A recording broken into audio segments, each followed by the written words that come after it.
Hello, I'm Paul Harvey-Brooks. I've been passionate about plants, gardens and landscapes since I can remember as a small child.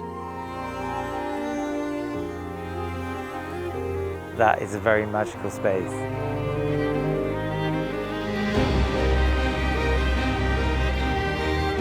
We're at one of the most northerly parts of the United Kingdom.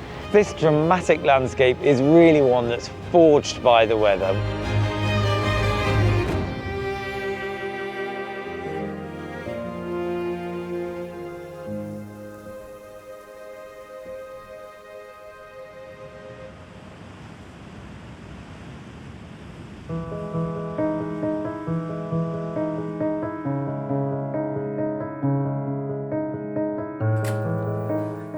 One of the small treats which really makes a massive impact is being able to order breakfast to your room, and that comes with a whole choice of things. So literally anything you can imagine is available, and that is included for every single guest on board.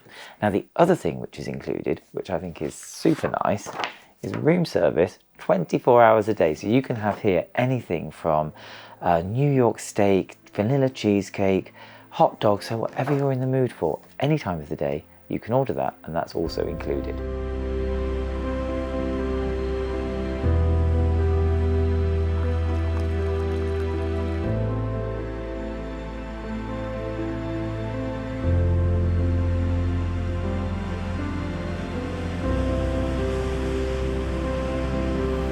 So this morning I'm having a little bit of what I would describe as me time, because one of the great things about being on a Viking Ocean ship is that you can take time out for yourself. There's always a bit of space with the shore excursions to do your own thing if you want to. And what I've decided to do this morning is either very brave or very foolhardy, and I'm going to go for a little swim here in the sea just off of the Isle of Lewis.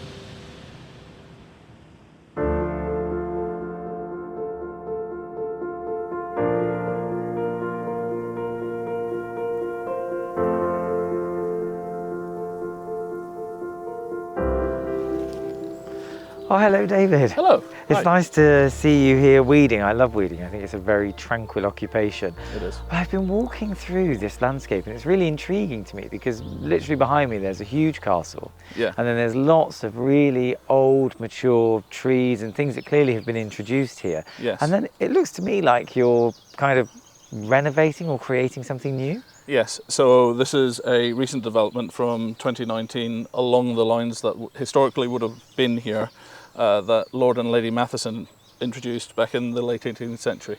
And are they largely responsible for a more ornamental aspect here? They are. They're responsible for the whole of the Lews Castle Gardens. Okay, well I think we should go and have a look at some more spaces. Okay.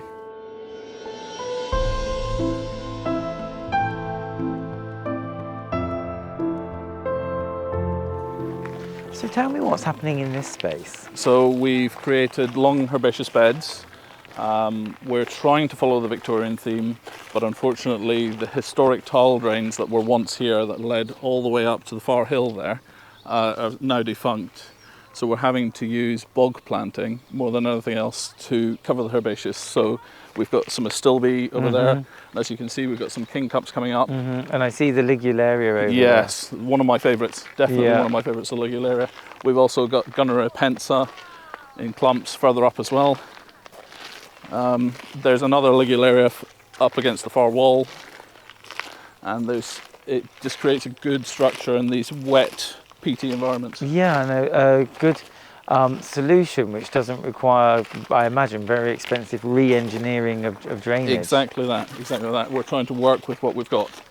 So we're very lucky, as part of the project, all the stonework, the historic stonework has been done, and we've got these lovely dry stone retaining walls and this lovely staging where the glass awning used to be, coming into the rose bed here.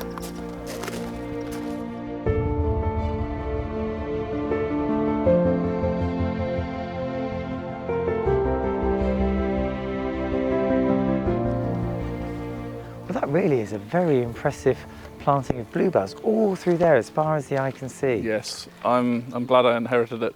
It's Hispanica though, so it's not the native bluebell. We struggle with the native bluebell. They don't do as well in this climate. But these ones still have pollinating opportunities. Oh, they do. They do. So for me, what's more important than the question of native is if the native plant doesn't grow here, but this one does, and it provides pollen, then for me that's the benefit. Yes. In terms of that context, we've had a record in this area. We did a bee walk, and we found early bee. It's one of his first records in this area.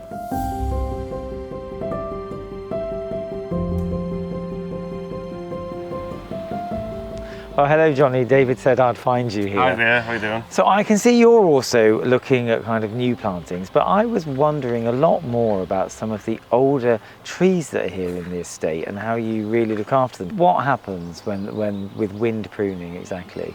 Well, with severe winds, particularly in the winter time, so we're talking about January, some of the branches can be taken off the trees, and it's always a concern because you're always opening up trees to infection and they become damaged. So as a forester here, I have to make sure that I look at the trees and I make an assessment and I ask myself, is it likely that there's infection going to get in, and what can I do to solve that problem? Okay. And is, with the climate beginning to change, is there more danger of that high wind in summer when the leaves are fully on the branches and they weigh more? Absolutely. So as you get unseasonal weather patterns coming in the springtime, sometimes even in the summer, there's definitely a consideration that when the sap is rising and the leaves are full of water, just the sheer weight of the branches can cause any small amount of wind to damage them. So it's something we need to keep an eye on season round, but certainly in January is the main area where we need to keep an eye on it.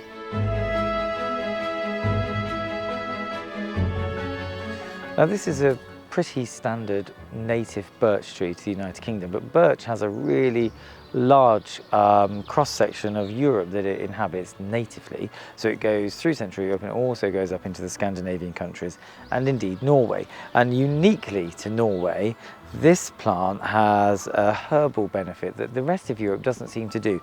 So they basically harvest the young leaves like this at the beginning of the year, so end spring, early summer, ferment them and then turn that into a herbal tea, which is apparently really, really good for the digestive system.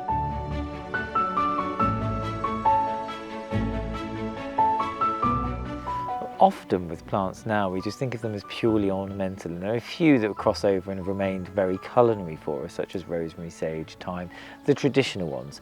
But outside of the United Kingdom and across other European countries, there's lots of plants that get eaten all the time that we don't think about, and this is one of them. This is Polystichum.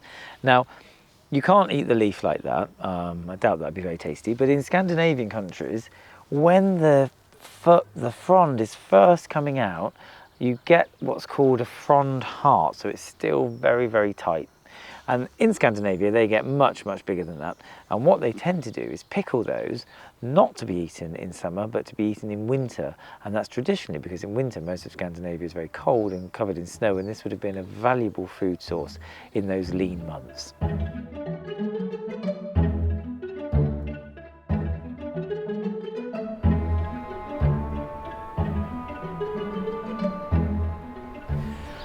Well, now we're visiting somewhere which really has a cottage garden feel, and it's quite unique in our series of gardens that we've been exploring, because this is a very personal garden, it's a very private garden, and it's one that's more of a plantsman's paradise. There's a whole collection of different plants popping up in a series of little enclosed spaces.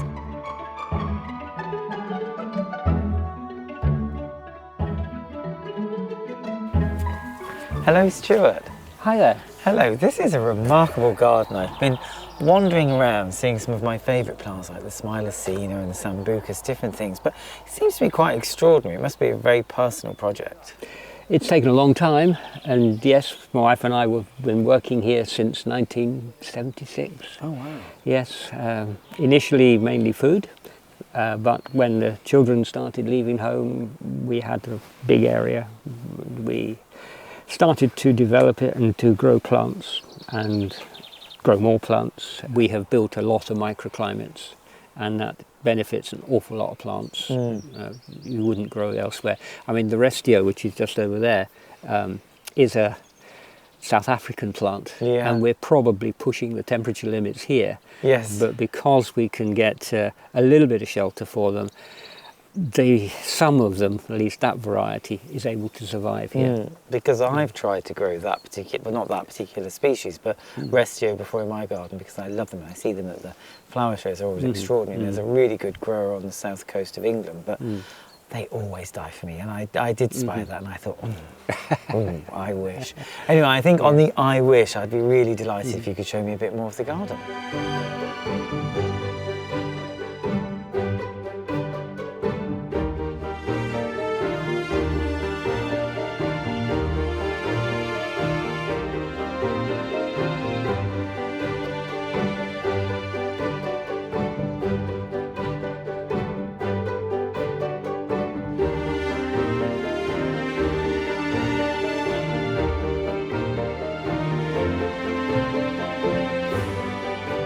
This one at the back is Lobelia tupa. Yes. Yes, I'm afraid you'll have to be a couple of months' time before you see that in flower, but it's really, really nice. It's very special. Now, that actually really does surprise me, because I've seen that grow maybe in Stranraer, and I've seen it in London. I've never seen it this far. It's quite happy here. Wow, that's impressive. It's possibly because we don't get really severe frosts. I mean, we go down to -10, but I mean, other parts of the country will be much colder than that. Yeah, this is one of my favourite flowers, actually, that Baratrum. I absolutely love those. I love the flowers, I love the way those kind of crinkly leaves unfold. Yeah. Something else that doesn't grow for me, though. Because all the things I love don't seem to like me. This is Always the way. Yes, absolutely. Yeah. It's a gardener's dilemma.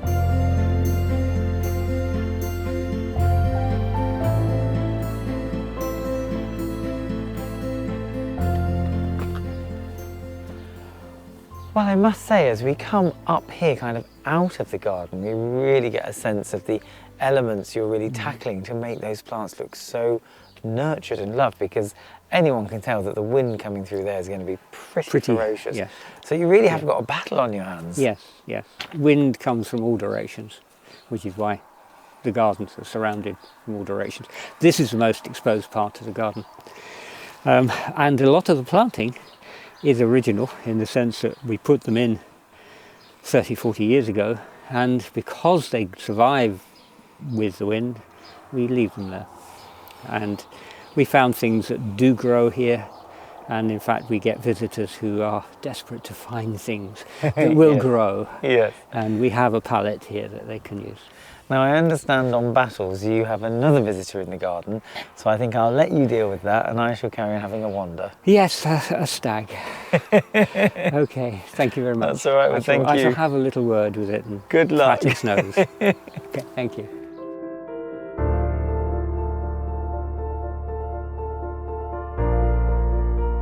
So after looking around an extraordinary collection of quite rare and unusual plants, which is great, there's always a plant that anybody can grow, and this has to be it. This is a really useful garden plant. It's Alchemilla mollis. It's a woodland native to Europe, but what I love is in the wet like this, you get these amazing droplets through the leaves, which are completely rounded. You can see the beginning of the flowers there, which is sulphury yellow, and that flowers at the beginning of summer, and then you give it a good cut back and it comes back for a second flowering. But what I love about it the most is the story of its common name, which is lady's mantle, Alchemilla mollis, the Latin. And the reason why it's called lady's mantle is because in Edwardian England it was very fashionable for women to rub this along their top of their chests, and what it was supposed to do was to improve their mantle.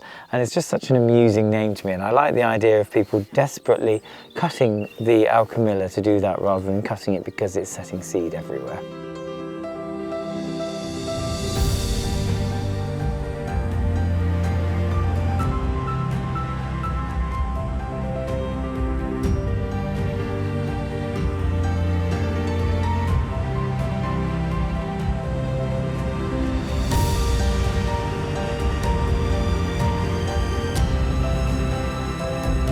This dramatic landscape is really one that's forged by the weather. We're at one of the most northerly parts of the United Kingdom.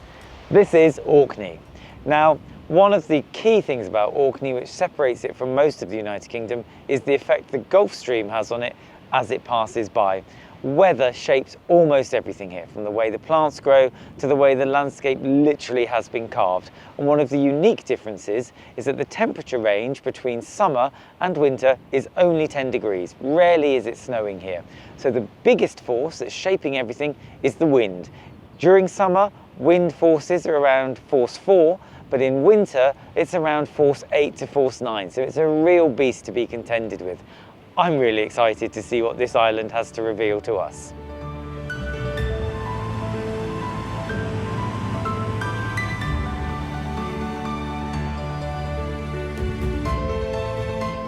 Well, what an amazing drift of buttercup behind me. This is the marsh buttercup, and it's a ranunculus. All buttercups are ranunculus in the family Ranunculaceae. Same as clematis, which is a little bit odd. But we all know the fable of this little yellow flower, that if you were to kind of waft it under your chin and it turns slightly yellow, it means you love butter. Well, unfortunately, it doesn't mean that at all, because within the chemical compound of ranunculus is oil, which is highly poisonous. It's called ranunculin, and basically what's happening is when you waft it under there to see if the person loves butter, they're actually having an allergic reaction to the plant. So it's a really interesting fact about that particular plant. And whilst I'm here, there's another plant which is probably more exciting. Now, most gardeners really have a groan of dread when they see Equisetum, because it is very invasive and it's very durable. It's been around for a very, very long time. This is the plant of the dinosaurs, really, and herbivore dinosaurs would have been merrily going along, munching and eating that quite regularly.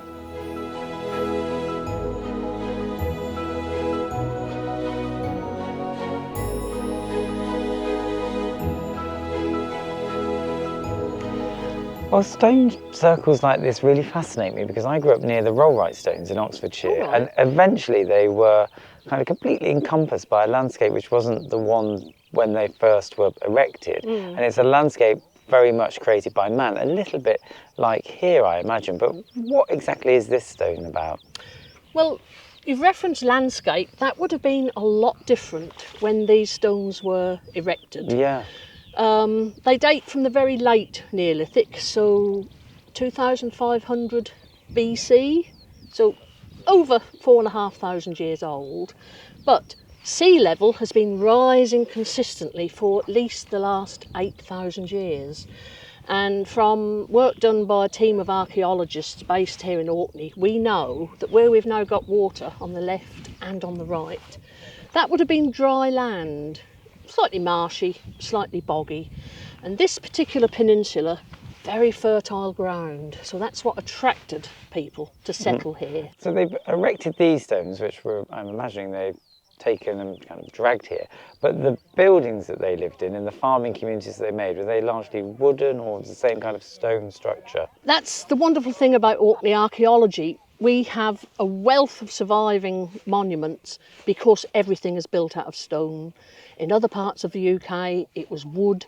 So archaeologists get really excited about finding a post, a wooden post hole. Here, it's stone. And of course, stone doesn't degrade over the years. So domestic dwellings and ceremonial sites like this, all stone. And with the stone preserving so much, do we know much about the kinds of primitive crops they were farming, or the animals, those kinds of things, as an insight into their lives? Well, again, it's pioneering work that's being done. A lot of it stems from a particularly important Neolithic dig site called the Ness of Brodgar, which is actually about half a mile further down the peninsula.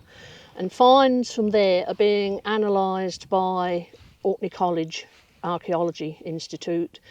They're looking at the makeup of grain. We find it was mostly barley, but a very primitive barley, and evidence of lots of meat eating, cattle in particular.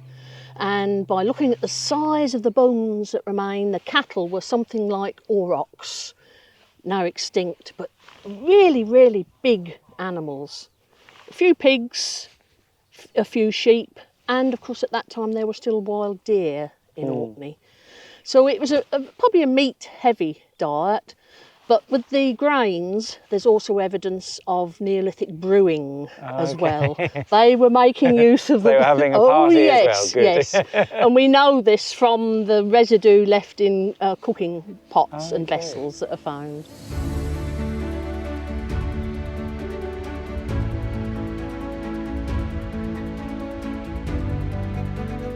I love primroses and cowslips, and you can find them across the British Isles and into Europe. And what's really nice about them is they have such a cultural history with us, so you can make things like cowslip wine, you can crystallise the flowers, you can decorate cakes. But one of the most fascinating things that we don't do with them anymore occurred in the Edwardian period. Now, the Edwardians were very symbolic about different things, and they would make bouquets of flowers that they would give people. On the surface, the bouquet could just be very decorative, but each of the flowers chosen had a very careful message. So you could insult somebody, you could propose marriage, and you could do all sorts of things with a simple hand tie. The primrose, when included, suggested a new beginning or an innocence about the person you were giving the flowers to. And that's the kind of thing I love about gardens and plants. They're littered with our cultural history and the history of exchange before the days of the internet.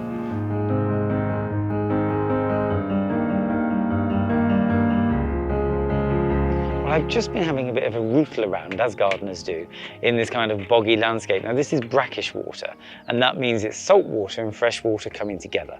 And where that happens, you get really unique ecosystems and plants beginning to develop. That would have been exactly the same in the Neolithic period. And this little plant that I've spied, you can probably recognise. This is water mint, relative of our garden mint and the wild mint, and it has exactly the same flavours, but you can see it's very, very prolific. Now, I imagine the Neolithic people would have known about this plant and they would have used it. There are lots of healing properties to do with mint and the way it's used. It's also incredibly good because it's a mild kind of antiseptic, so you can eat it and it cleans the palate and also kills germs. And they probably would have used it in order to flavour meat, because without a fridge, meat would have easily gone off even in a colder climate. And the way to disguise that taste was to use local herbs that they would have been harvesting. That said, I'm going to give it a little go. Very minty.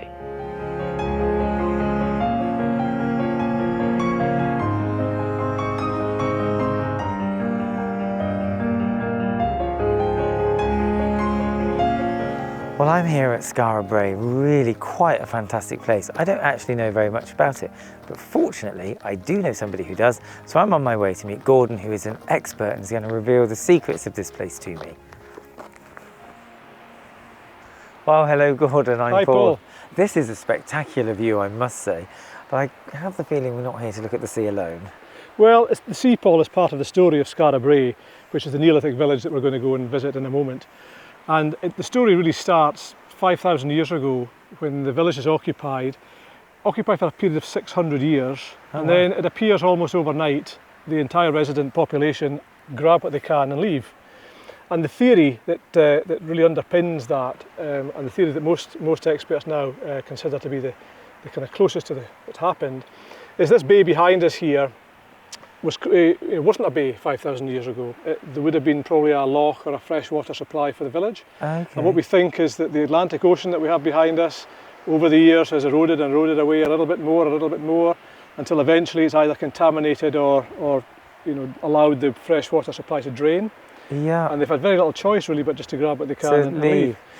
Yeah, because when you say that, the village appears, I mean, I'm quite eager to see it, appears to be very close to the sea, and I'm not sure that the Neolithic people were really thinking of holiday destinations. So what you're saying seems very right, that the land mass is moving and they just had to take everything and go. Seems a shame. It is, and we've ruled out lots of other factors that would cause a community that have lived somewhere for that length of time just to leave overnight.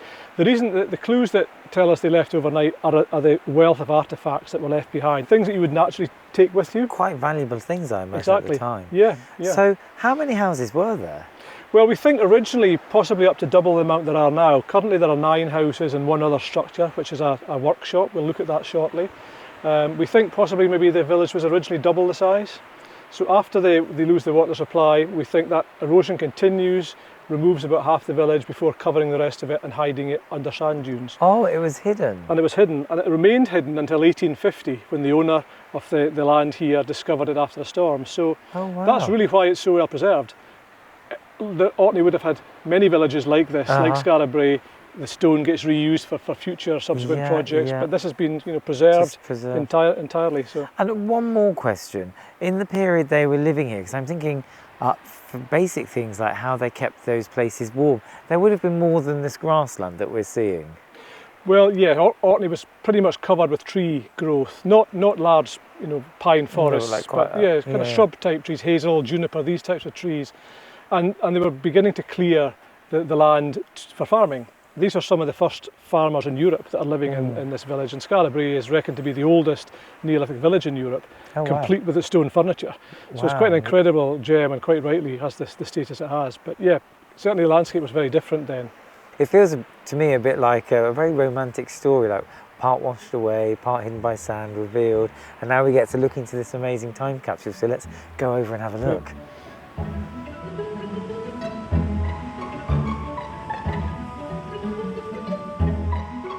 So this is the house the replica's based on. Correct, yes, this is structure number 7. It's the best preserved house in the village. It still had a lot of the decorative markings and some of the stone that had weathered away in the other houses, so it's been protected, obviously for prevent any further weathering. I mean, it's incredible because this is almost like a little street because you've got a house there, a house there. It is, yeah. There's a network of passageways. So the earlier village was built above ground, but as the life goes on and they build up this midden around the houses, this waste material, they eventually start to build underground. And effectively, the later part of the village, the more recent houses effectively are underground. So it's this network of passageways joining these underground houses. It is quite a strange sensation walking around looking at stones that a human being has literally gathered 3,000+ years ago to make a house, and they're still there. It's it's over 5,000 years ago, and it is. It's and none of these have been restored. The site was pretty much uncovered. Look there, how tight the stones are together and well thought through. It's a real skill. I mean It is. Yeah, they knew what they were doing with stone. There's no doubt about that. I'd always say to guests that there's very little that we're building today that's still going to be here in 5,000 years. Yeah, that It's is true. isn't it, really? And I know quite a few landscapers who I work with who would really kill to have those skills. I mean, it really Absolutely. is amazing. So this structure here to our right isn't a house. It's actually, we think, some kind of workshop.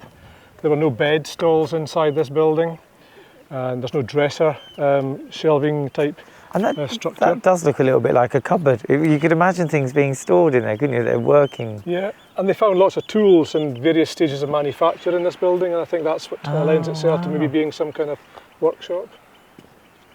And I like to imagine that those kind of advances, because we think about the life that you're leading then, this is very advanced, the decorative, the pot making, the tool making, the sheer stonework. I am convinced, although it's probably quite difficult apart from through seed record to really prove it, I'm convinced they would have been very aware of the plants around them that they could use in their everyday life to like flavour dishes, or just even to help with medicinal things. You mentioned juniper earlier. That would have been very fragrant when they crushed it, and I doubt that that would have gone unnoticed. No, I definitely think they would have a very close connection with nature around them, as you say. I mean, they had time to observe and time to try things, and none of the distractions that we have today. So absolutely. I think what this place shows us as well is a level of sophistication in society. There's clearly some kind of hierarchy going on here, and obviously incredibly skilled builders, but that clearly translates into every part of the way of life. These were some of the first farmers we know of in Europe. And I kind of feel as well, living in close proximity like this to each other, literally house, that their social system must have been very, very close, very community based, really about nurturing each other rather than going off and doing your own thing. There's a lot we don't know, obviously, about the background of the people, but what we assume is that they were probably like an extended family. So you've got cousins and uncles and aunts all living in this community, and possibly even 2-3 generations per household.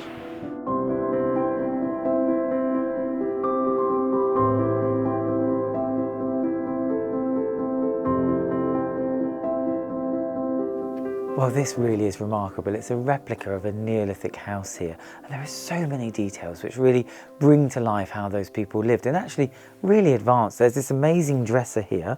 Here there's a space where water keeps produce fresh.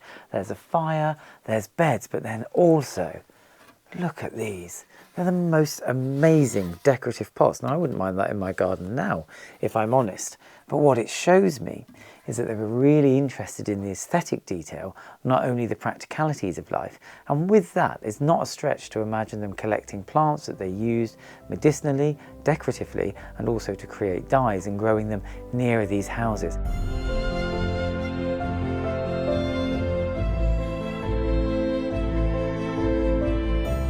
You know, I've been walking around this site imagining what these people's lives are like and really thinking about the plants they would have been using and the things like the barley and all of the stuff that fascinates me the most. But I'm stood in front of a wall which is 4,000 years old plus.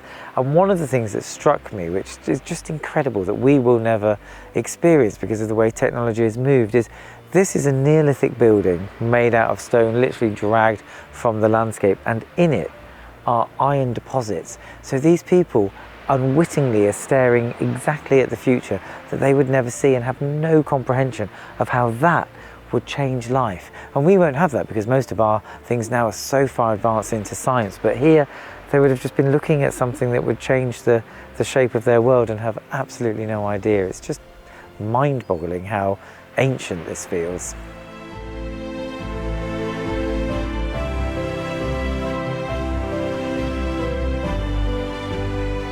Whilst we've been travelling around Orkney, I can't help but notice there seems to be rhubarb everywhere. It's in front of houses, it's along hedge ends, and it's also in the fields. And it says to me that this has escaped either in the Victorian period from people's gardens and just really likes this climate, or it came even later. And we've touched on the story of rhubarb in other episodes, but this could well have come through the Silk Route, or in fact through trade, because Orkney was a key trading point between Scotland and Scandinavia, and vessels would have stopped here before making longer voyages. So it's no surprise to me that this kind of plant, all the way from China, is happily thriving here.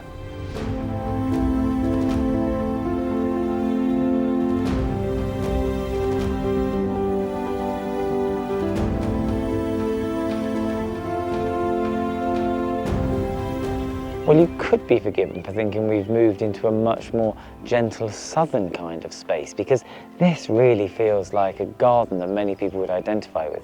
But we are actually still on Orkney, and we are in a very special place. This is a garden full of a plant lover's plants just in front of me. There are 5 or 6 different species of geranium. I'm seeing Physocarpus from China, fuchsia and hebe, all sorts of things from all of the continents. And what's even more remarkable about that is that this is a community garden. This is Firth Community Park, although it really does feel like somewhere that is a plant lover's paradise.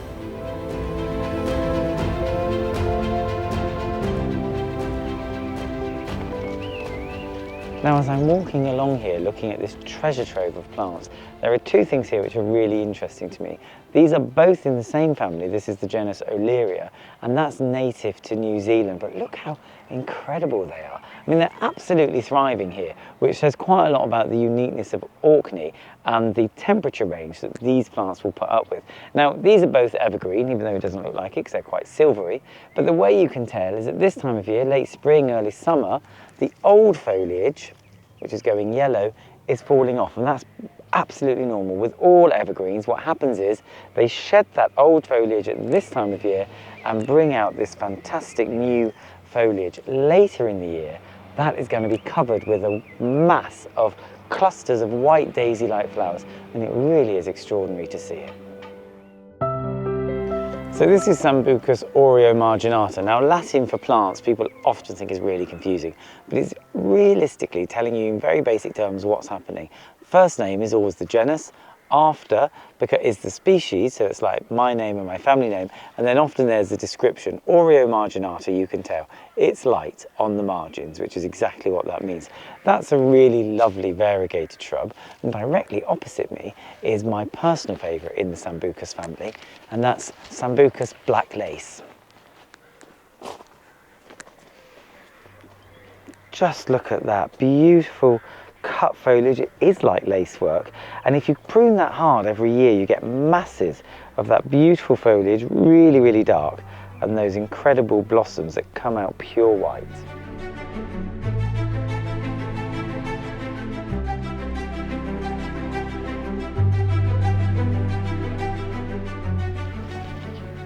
So this is another really interesting evergreen plant. This is Aucuba japonica. Now, there is a green version, and then there's also this with this kind of spotted marking. And this was a very, very popular Victorian plant because it really puts up with pollution. And if you imagine, Victorian cities were quite smoggy and really quite dirty, and this was one of their kind of go-to plants to create screening and to create greenery. It's not my favourite plant, but its flowers are really very special. And if you just have a look in here, you can see that beautiful tiny 4-petaled flower, which is absolutely gorgeous.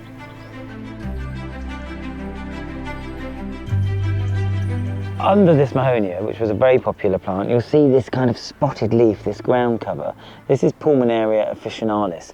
Now, for gardeners now, we often plant this because it's a whole variety of them, all different colours, purple, pink, white, really nice in spring, very good for early kind of pollinators that are coming out of hibernation. But for the Elizabethans in the United Kingdom, this was a really important plant, and you would have found it in almost every apothecary's garden. What would have happened is you would have made a poultice of this or digested it, and the idea was that complaints of the liver, like what they would call warts on the liver, could be cured by using this, and that's where it gets its common name from, because Pulmonaria is still known to many people now as the liverwort.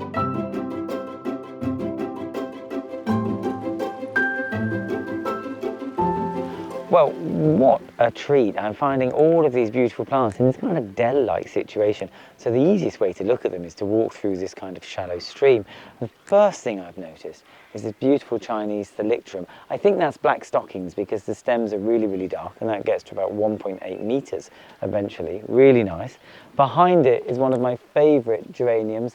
That's Ingwerson's variety, and that smells really beautiful. I have that at home. I really love that. Persistent foliage, really good in most gardens, sun or shade. And then coming down here, you've got all of these hostas, the Pulmonaria like we've been looking at already, and also this, which is a real showstopper. That's Euphorbia griffii, with this amazing orange coloured bracts. That's not the flower. The flower is really, really tiny in the centre, and that's a really good garden doer because it spreads so nicely. And this is also a really useful ground covering herbaceous perennial. That's Lysimachia firecracker, and that again gets quite tall and has quite an interesting relationship with gardeners. Some people like myself will give that the Chelsea chop, so you only ever get this foliage, and by Chelsea chop it's really that you chop it at the same time as Chelsea Flower Show. Other people will leave it to get taller, and then it has brilliant yellow flowers all the way down. Now the combination of the two isn't really my favourite, so I'm definitely a chopper. There's also Ligularia, which is a really beautiful plant, and things like the enormous Aruncus here, which will be a froth of gorgeous flowers in midsummer onwards. There's also a couple of rarities. Look here, this is variegated Astrantia, and that's normally quite unhardy because the white variegation is quite tender on this. You can see it's also not naturally supposed to be like that because there's a few green leaves which shouldn't be there. The variegation is actually a disease, and that's lifting the cuticle layer on the leaf off to give you that kind of colouring. But I must say, this really is a very special little place to have a wander, so I'm going to continue off that way.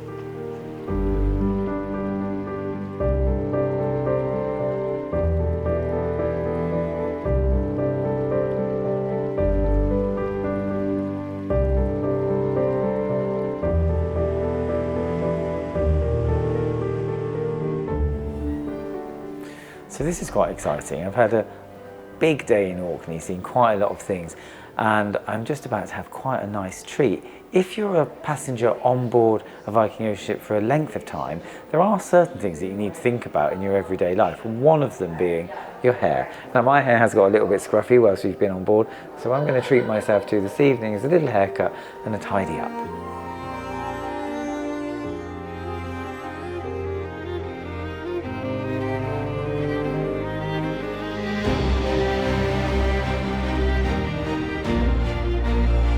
We're at a very personal garden.